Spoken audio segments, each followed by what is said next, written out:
जो Trump Republican को चंदा देता था, वही ट्रंप बोला कि भाई तुम राष्ट्रपति क्यों बनोगे, हम राष्ट्रपति बनेंगे। जब हमारे ही चंदे से तुम डेमोक्रेसी चलाओगे तो हम डेमोक्रेसी के हेड होंगे। और कल को हो सकता है देश के सबसे बड़े उद्योगपति अंबानी जी, देखिए आप अपनी पत्नी का अगर कोई गिफ्ट देना चाहते हैं बर्थडे पे तो आप पर्स देंगे, वो हवाई जहाज देते हैं। आप अगर आप अपने बच्चे को कुछ देना चाहेंगे तो आप बैट बॉल खरीद करके देंगे, वो क्रिकेट टीम खरीद करके देंगे। कल को हो सकता है, अभी बोला कि इनका स्टार्टअप कराना है तो बेटे के लिए जियो बना दिया, जियो इंडिया। जियो इंडिया नहीं, अंबानी जी का पोता जियो इंडिया कर रहा है, ठीक है। कल को ये कह देंगे कि भाई मोदी जी को बहुत चंदा दे दिया, आजकल उनके पीठ पे हाथ रखना छोड़ करके अपने बेटे के पीठ पे हाथ रखेंगे, वही इस देश का प्रधानमंत्री होगा। ये खतरनाक है, ये खतरनाक है। कैंपस के लिए ये मुद्दा ज्यादा इंपॉर्टेंट है।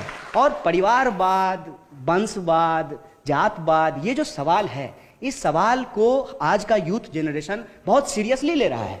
और इसका एक सिंपल एग्जांपल है, आप ये देख लीजिए कि मोदी जी, माने ऐसा तो नहीं है कि उनके 10 हाथ हैं, वो कौन सी ऐसी बात थी जिसने फर्स्ट टाइम वोटर को अट्रैक्ट किया। वो बात ये थी कि एक नॉर्मल कार्यकर्ता होने के बावजूद वो आदमी पार्टी के टॉप पोजीशन पे पहुंचा। ये एक पॉजिटिव बात है। इसके अलावा एक और चीज है जो बहुत इंपॉर्टेंट है, वो ये है कि पूरी दुनिया में इस्लामोफोबिया है। किसी भी मुसलमान से ही पूछा जाएगा कि तुम आतंकवादी हो कि नहीं हो, भले ध्रुव सक्सेना जो है वो आईएसआई की जासूसी करने में पकड़ा जाता हो, लेकिन ये सवाल उसे नहीं पूछा जाएगा। तो उसके लिए जरूरी था कि मोदी जी भाषण में बोलें विकास की बात। जब गुजरात मॉडल की बात हो तो नॉर्मल लोगों को लगे कि विकास की बात हो रही है। दरअसल गुजरात मॉडल ये था कि माइनॉरिटीज को घेर करके उनके घेटोज में मार दो और पूरे देश को ये एग्जाम्पल दो कि इसी तरीके से तुम मारे जाओगे अगर भाजपा का विरोध करोगे तो। ये जो डर का माहौल है, इस डर के माहौल को कैप्चर करके मोदी जी इस देश के प्रधानमंत्री बन जाते। और जितने भी वादे हैं, जितने भी इशूज हैं, उस पर अगर इस कैंपस में कोई डिबेट खड़ा करना चाहता है तो इमीडिएटली कह दिया जाता है कि यह देशद्रोही है। अगर आप मोदी विरोधी हैं तो आप अपने आप से प्रमाण पत्र ले लीजिए देशद्रोही होने का।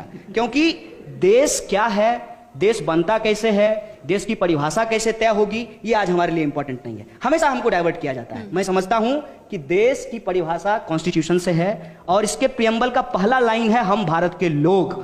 तो देश के लिए देश के लोग इंपॉर्टेंट हैं। और देश के लोगों की यदि हम बात करते हैं तो कैंपस के लिए सबसे इंपॉर्टेंट सवाल है कि आज जो हम पब्लिक फंडेड इंस्टीट्यूट में पढ़ रहे हैं, हमारा आने वाला जनरेशन पढ़ेगा कि नहीं पढ़ेगा। जो डीयू के टॉप कॉलेजेस हैं, सेल्फ फाइनेंस मॉडल के आधार पर अगर उसको चलाए जाएंगे तो बिहार से आकर के भैया मैं तो पीएचडी नहीं कर पाऊंगा, हमारी आने वाली जनरेशन भी नहीं कर पाएगी, राहुल सोनपिंपुले भी नहीं कर पाएंगे और कोई जो है नजीब भी नहीं कर पाएगा। दो तरफा मार है, एक पॉलिसीज के लेवल पे और दूसरा फियर साइकोसिस की जो पॉलिसी है उसके लेवल पे कि ठीक है पहुंच तो गए हो किसी तरीके से, तुम्हारी हालत नजीब वाली कर देंगे। ये जो बात आप देखिए रेप थ्रेट में जो बार बार बोली गई गुरमेहर कौर को, क्या कहा गया कि तुमको रोहित वेमुला के पास पहुंचा देंगे। ये जो एक पूरा का पूरा कॉन्स्पिरेसी है, उस कॉन्स्पिरेसी को समझने की जरूरत है। There is a attack on the idea of public university, there is a attack on the constitutional right, there is attack on the democracy itself.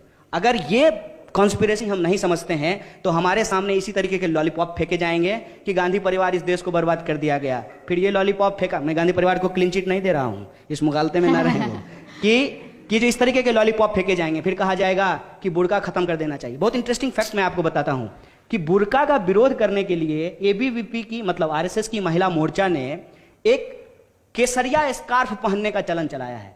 Karnataka के अंदर लोग बुर्का का विरोध करने के लिए केसरिया स्कार्फ पहन करके कॉलेजों में जा रहे हैं। मतलब एक रूढ़िवादी चीज का विरोध करने के लिए आप दूसरे रूढ़िवादी चीज को अपना लीजिए। मतलब भेड़िए से बचने के लिए आप जो है चीते के मांद में जाकर के बैठ जाइए। ये इस तरीके का जो पूरा का पूरा एक नैरेटिव खड़ा किया जा रहा है। फिर 10 बच्चे की बात की जाएगी, लव जिहाद का बात किया जाएगा। वो जो बेफजूल की बात करता है, साक्षी महाराज क्या बोला है कि इस देश में जो पैदा लिया है वो सब हिंदू है, इसीलिए सबको जो है जलाना चाहिए। जलाने के लिए आपके लकड़ी के आपके चाचा देंगे और फिर इकोलॉजी का क्या होगा।